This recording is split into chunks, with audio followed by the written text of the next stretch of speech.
Most people nowadays don't have friends. They have people that validate their existence. It's not about, non-judgmental, transparent friendship where we speak about certain things and we open up to each other and just supporting each other in the journey of called life, because it's not easy in this life. Nowadays, people, all they want is just to be seen and to be validated by the next person. It's all about make my existence more important. And that's what I've noticed with most friends nowadays. In fact, there was one buddy of mine, white buddy. Him and I used to be super close when we were younger. I used to sleep over at his house all the time. And he was super cool growing up and chilled out. He was a bit fat, more fat. He didn't have a lot more, he didn't have confidence. He was very insecure because he wasn't doing well at his house financially. And he wasn't the smartest guy either. So there was nothing great about him. Didn't get girls. And him and I, we became friends. We became extremely close. I think one of the reasons why he became close with me because I was short and he could feel much better, of himself when he was around me. And sometimes a lot of friendships are because of that. Sometimes the only reason someone's close to you is simply because they want to feel better than you. They want to feel like, you're not the only one struggling in life. And that's what you got to watch out for in life. Because some people out here are only here just to feel better than you. That's the only reason they're friends with you. And you're gonna notice, like, it's gonna be simple things, how they don't invite you to that event, that was significant in their lives, but they invite you just to chill at home and smoke weed or play games. They're using you just as a tool, but not as a friend. They don't really care about you. Maybe they don't even ask you certain things. You're just chilling there, and maybe you're the only one asking them certain things. And sometimes it's you. Sometimes it's you. You're the problem. Sometimes, because sometimes people, if we're insecure, if we don't feel like we're going anywhere in life, we want to attach ourselves to people who are going somewhere in life. And the only way we can feel validated and feel like our life's meaning is meaningful is by attaching ourselves to people whose lives is doing great. And you get friends like that, whereby a guy is doing extremely well and a guy isn't doing well. In fact, I was out this other time at the White Club. If you go down to one of my videos, you'll see that I went to a White Club and I was doing a vlog there. But I was at the White Club, and there was this duo, right? White duo, two white guys came through, and I was chilling with these chicks, two white chicks. Actually, no, one of them was white. I think she was Portuguese, but she looks a bit Indian, light-skinned Indian. We were talking about it. We actually had a laugh about that. And then one of our friend was Asian.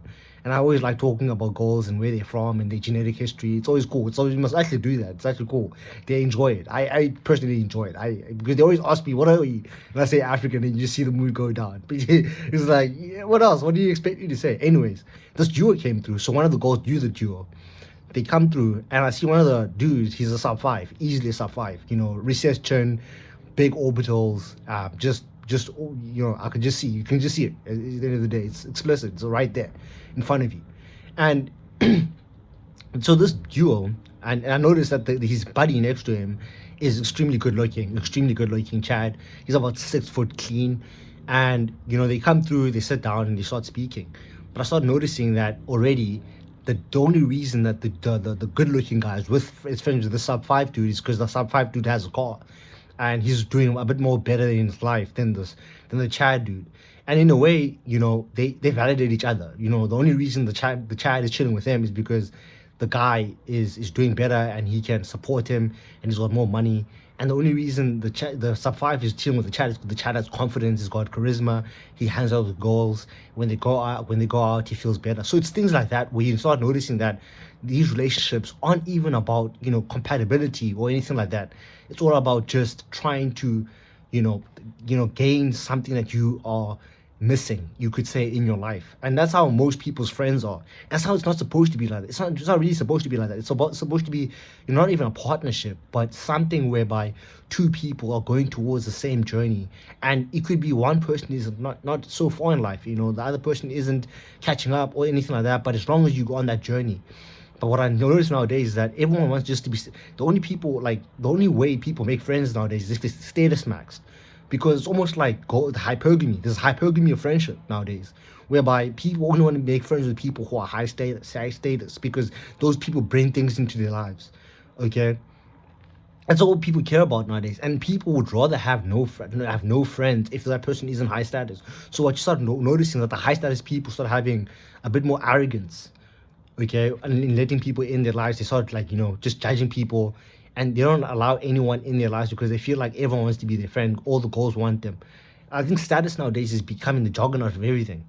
If you have money, if you have a nice car, if you have competence, if you are someone actually going towards something in life that's great, people want to come get around you. So if you want to actually like build friendship nowadays, you want to actually have increase your value. Okay, and sometimes people aren't going to see your value, and that's like their problem. With me, I'll tell you the truth, like a lot of people don't want to be friends with me because the only thing that I have is just my mind and just going to the gym, boxing. I have people who I'm cordial with through the like the things that I do, like boxing. I might be friends with people in boxing or chess. I do chess as well, and I somehow know people, for like from the places I've worked, but I'm not friends with them because again, no one wants to be friends with a guy who doesn't have a car or doesn't have what seems like their life is going well for them. And it's so weird because when my life was really going well for me, when I had the job, when I was close to getting a car, when I had the girlfriend, so many people wanted to be my friends. So many people wanted to get close to me. People were giving me their numbers. I was being called out to go hang out with certain people in certain places. But as soon as I lost all of that, all these people left, and it's just the lesson that I learned from it is that all these people weren't there for me. They were there for what they could gain out of me. And that's what you gotta notice in yourself because as a self-life, life's not gonna be easy. Certain people, what you're gonna notice is that after you start rising in life, after you start doing certain things and you start getting better in life, people are gonna wanna start getting close to you, even if you survive. And you gotta be you gotta open your third eye, or sorry, let me not get spiritual, right? But you gotta like open your mind and start seeing the truth in people because it's going to be super validating having all these beautiful people around you. But you got to understand, like, these people aren't here for you, they're here for what you can give them. You know what I'm saying? And it's been super crazy, like, just growing up and just losing most of my childhood friends and just being alone. Okay, this epidemic of loneliness and isolation is because of this thing with social media nowadays. Everyone wants to be the next popping person. Okay, they don't want real friendship. The world doesn't want real friendship, and I've noticed it. And it's just like, if you want real friendship, you're going to be alone. Just remember that. Okay? And my thing is rather that than actually being with fake people. That's what I've decided to do in my life. I don't know about you. Peace. It's Level Black, and I'm out.